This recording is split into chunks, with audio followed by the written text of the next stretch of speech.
Shalom frères et sœurs en Christ, la paix et la grâce de notre Seigneur Jésus soit avec chacun de vous. Nous débutons donc cette semaine de prière intitulée « Le Dieu de miracles est vivant ».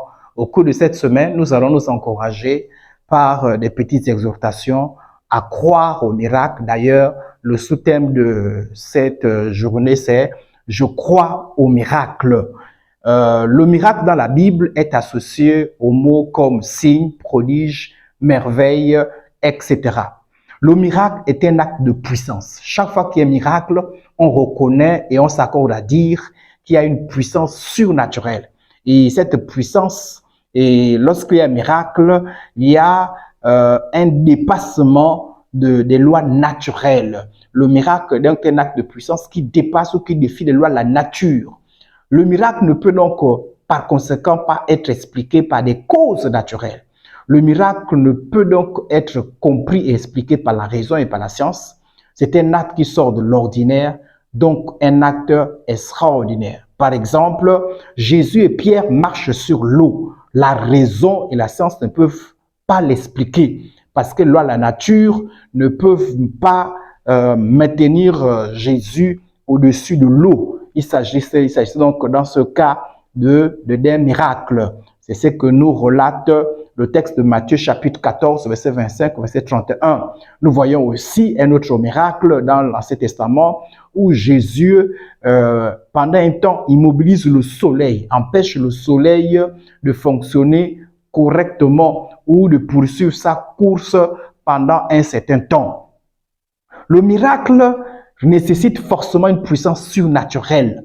Lorsqu'il y a un miracle, on sait que derrière ce miracle, il y a une puissance surnaturelle. Qui dit puissance surnaturelle dit donc puissance spirituelle. Autrement dit, une puissance qui vient d'un esprit. Ainsi, les miracles peuvent venir soit de Dieu, soit des esprits méchants. Et nous en reviendrons tout au long de cette semaine.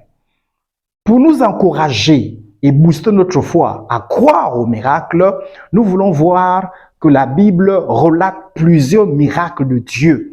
Par exemple, dans le texte de l'Exode chapitre 15, verset 23, verset 25, une eau est miraculeusement transformée, une eau amère est miraculeusement transformée en eau douce.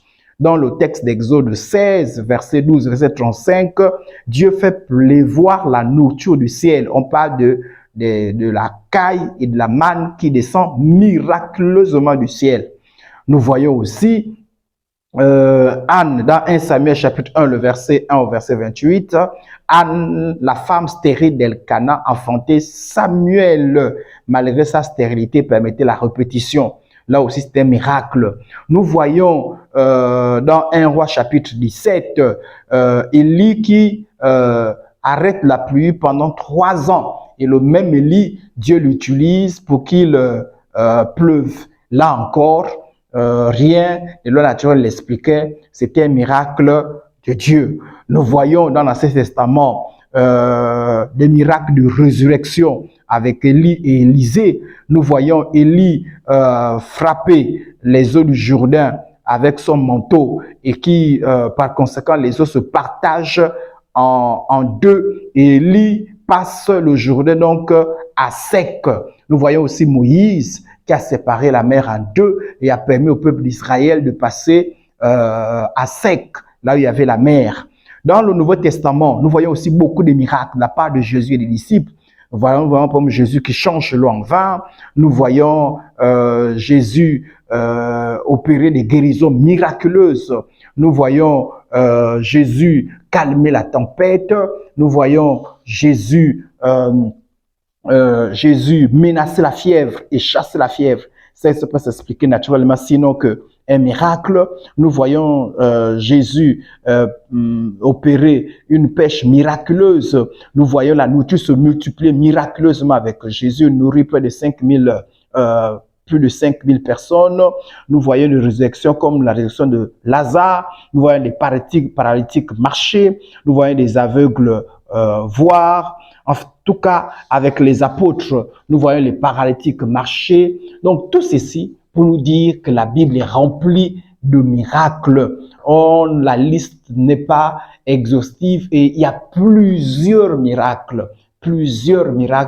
Et tout ceci pour nous dire que le Dieu que nous prions, c'est un Dieu de miracles.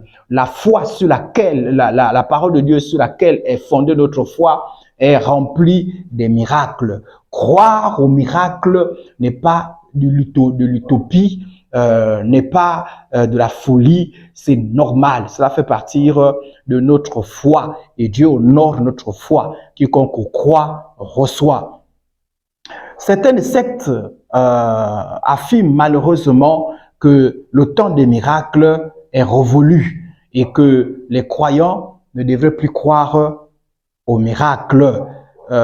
Ces derniers s'appuient sur des textes qu'ils sortent hors contexte. Par exemple, dans le texte 1 Corinthiens 13 est écrit, mais quand ce qui est parfait sera venu, ce qui est partiel disparaîtra. S'appuyant sur ce texte, ils estiment que nous sommes déjà dans tout ce qui est parfait et par conséquent, les miracles n'existent plus. Et lorsque nous sommes confrontés à cette situation, il suffit simplement de les surmonter. Ce qui n'est pas vrai, pas besoin de démonstration pour dire que nous sommes passés dans le parfait déjà. Le parfait, c'est quand nous serons au ciel. Présentement, nous ne sommes pas dans le parfait et les miracles, par conséquent, n'ont pas disparu.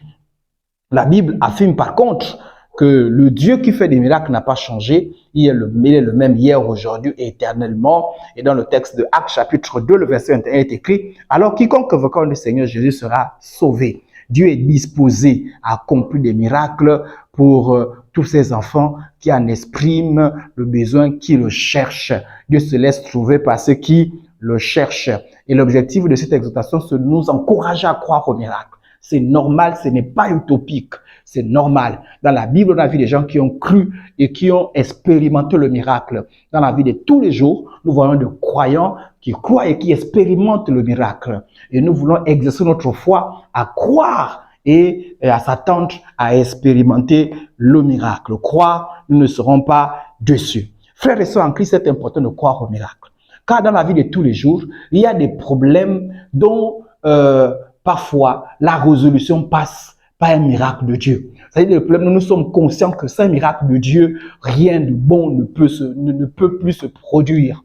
Dans la Bible, par exemple, on relate l'histoire de cette dame qui avait la perte de sang pendant 12 ans. Elle avait essayé les médecins, elle était arrivée à la conclusion selon laquelle, sans ces miracles de Jésus, elle ne pouvait plus s'en sortir. Alors, elle a fondé toute sa foi sur Jésus. Elle a expérimenté, elle a espéré en Jésus. Elle a placé sa foi sur Jésus, s'est approchée de Jésus, a touché Jésus avec la foi et le miracle s'est produit. Frères et sœurs en Christ, il y a des situations comme ça où nous savons que nous avons tout essayé, nous avons tout fait, il ne nous reste plus qu'un miracle.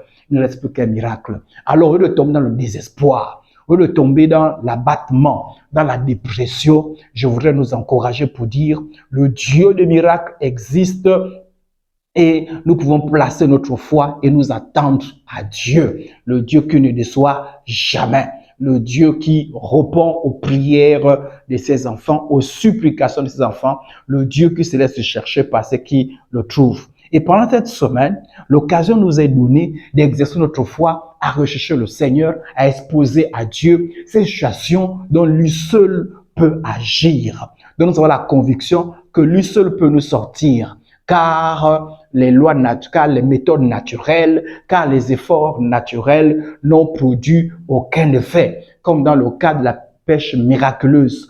Nous voyons là, nous voyons dans ce texte-là, Pierre qui avait pêché toute la nuit et qui n'avait rien pris. Mais sous la parole de Jésus va repartir et il y a eu le miracle s'est produit et finalement il a rapporté beaucoup de poissons. Nous aussi, toi qui m'écoutes ce matin, peut-être que tu es confronté à une situation dont tu sais que vraiment sans le miracle de Dieu rien ne peut se produire. J'aimerais t'encourager à ne pas désespérer. Sortons de la Bible dit ne vous inquiétez de rien. La Bible dit que votre cœur ne se trouble point. Croyez en Dieu, croyez en Jésus. C'est la Bible qui nous dit dans Jean chapitre 14. Donc je voudrais ce matin t'encourager à sortir du désespoir, et à choisir de croire au lieu de désespérer, car le désespoir, c'est croire au négatif, c'est croire au mensonge de Satan. Dieu nous ouvre la grâce, Dieu dans sa grâce, dans sa bonté, nous a donné une opportunité de croire. Lorsque je s'approchais souvent d'une personne, il disait, que veux-tu que je fasse pour toi? Autrement dit, est-ce que tu crois que je peux faire un miracle? Et Dieu, par ma voix, voudrait nous amener, nous pose cette question, est-ce que tu crois que je peux agir dans ta vie? Si oui, alors choisis par lui à ce que je dis, lui à la parole de Dieu. La parole de Dieu nous invite à croire, à placer notre foi. Car il est écrit que rien n'est impossible à Dieu. Il est écrit aussi, tout est possible à Dieu. Il est écrit aussi que tout est possible à celui qui croit. Donc lorsque nous croyons, nous rentrons en contact avec le Dieu qui fait des miracles, car il est vivant, il est disposé à agir, à nous de choisir, de croire. Donc devant des situations difficiles, renonce au désespoir et choisit de croire. Alors je prie au nom de Jésus que notre foi soit relevée, que nous croyons au nom de Jésus, au Dieu qui fait des miracles, et que Dieu nous fasse la grâce d'expérimenter les miracles dans nos vies. Au nom de Jésus, Amen.